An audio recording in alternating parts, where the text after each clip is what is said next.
N'oublions pas la réalité, ce sont des Kanaks qui ont été tués. Le seul Caldoche mort avait ouvert le feu en premier après de multiples sommations. Et les gendarmes morts n'ont pas été tués par des Kanaks. Alors pourquoi le discours médiatique continue-t-il à criminaliser et déshumaniser les Kanaks indépendantistes? Pourquoi met-il en avant un prétendu racisme anti-blanc?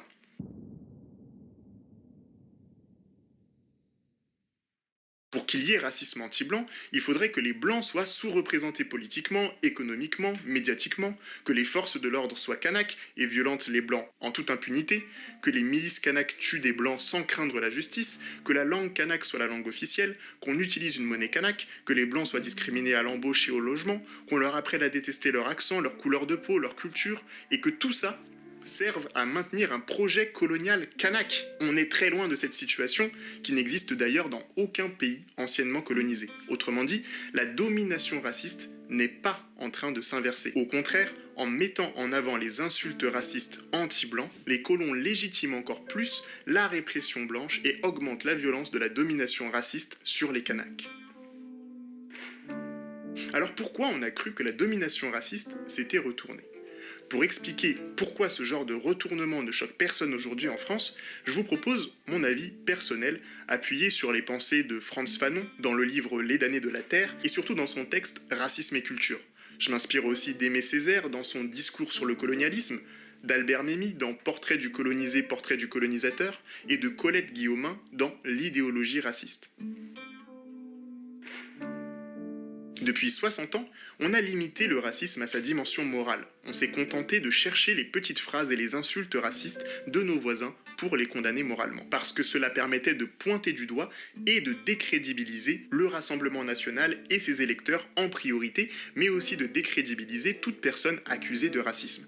La majorité des politiques français, à droite mais surtout à gauche, ont donc instrumentaliser le racisme uniquement pour discréditer leurs adversaires politiques. Et paradoxalement, c'est ce qui a rendu l'argumentaire du Rassemblement national si efficace aujourd'hui. En vidant le racisme de son sens, il est devenu un simple jeu de mots utilisé pour gagner des points de morale dans des débats théoriques. Or, dans la réalité, nous sommes tous et toutes racistes car nous avons grandi dans une culture et un pays qui fonctionnent en partie grâce au racisme. La France est toujours aujourd'hui une puissance coloniale et le racisme est indispensable pour que cette colonisation fonctionne. Pour lutter réellement contre ce racisme, il faudrait donc commencer par une autocritique de chaque camp. Pour lutter contre le racisme sous toutes ses formes et pas seulement contre les insultes racistes. Tant qu'on limite le racisme à une faute morale, M. Metzdorf peut faire croire que les insultes qu'il reçoit sont l'expression d'une domination raciste. Le sale blanc, les blancs dehors, rentrez chez vous. Alors oui, sale blanc est une insulte raciste puisqu'elle reprend les catégories raciales créées par le système de domination coloniale.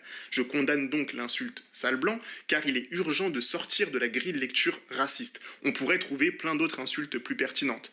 Mais ce qu'il faut retenir, c'est que sale blanc et sale kanak ne sont pas des insultes équivalentes. Dans le monde réel dans lequel nous vivons, sale kanak exprime une domination raciste réelle, visible dans les statistiques et dans l'histoire, tandis que sale blanc exprime une colère sans aucun pouvoir de domination, une colère immédiatement réprimée par les forces de l'ordre colonial.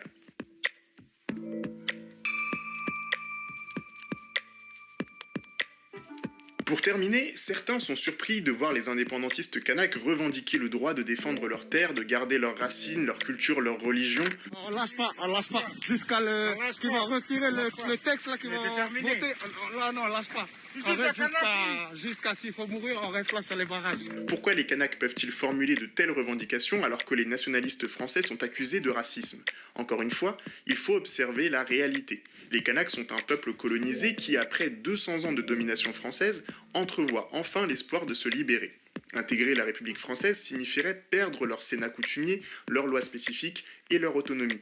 Ils connaissent le sort des autres peuples intégrés dans des colonies de peuplement, comme les Premières Nations aux États-Unis et au Canada, ou les aborigènes d'Australie. En Kanaki Nouvelle-Calédonie, les colons métropolitains arrivent avec des salaires d'expatriés, des assurances, des voyages sécurisés, des primes. Les Kanaks n'ont pas peur d'un grand remplacement, ils luttent simplement contre la colonisation française depuis le XVIIIe siècle.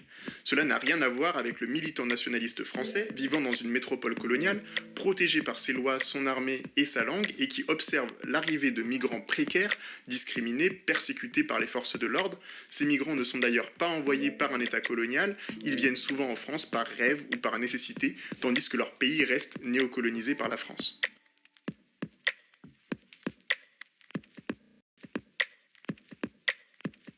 Alors d'où vient cette peur du grand remplacement? Selon Renaud Camus, l'inventeur du concept, le grand remplacement c'est une contre-colonisation. C'est ce qu'ont vécu les pieds-noirs chassés d'Algérie, leurs églises remplacées par des mosquées, leurs langues reniées, leurs forces de l'ordre en déroute. Les pieds-noirs ont eu ce sentiment d'être grands remplacés dans ce qu'ils considéraient être leur pays, l'Algérie. Et ce traumatisme, ils l'ont importé en France, où ils ont peur de voir la situation se reproduire, alors que des migrants venus des anciennes colonies s'installent en métropole. Lisez le texte de Camus, vous allez voir, c'est vraiment la logique des colons vaincus. Dans le cas de la Kanaky Nouvelle-Calédonie, les Caldoches et les colons craignent un grand remplacement, et c'est pour ça que leur détresse résonne avec celle des nationalistes français. Au référendum sur l'avenir institutionnel de la Nouvelle-Calédonie. J'ai voté non. Pourquoi? Parce que je viens d'Algérie et je voudrais pas que la Nouvelle-Calédonie fasse comme l'Algérie. Mais ce que vivent les nationalistes français, les Caldoches et les Kanaks, ne sont pas équivalents.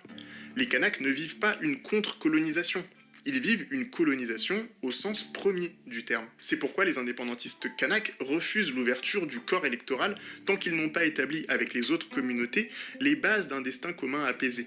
D'ailleurs, je vous recommande d'écouter les revendications des indépendantistes. Vous verrez qu'ils ne demandent absolument pas de chasser les Blancs, ni de dominer les Caldoches. Ils ont des revendications claires et apaisées, et c'est pour ça que les grands médias ne leur donnent jamais la parole.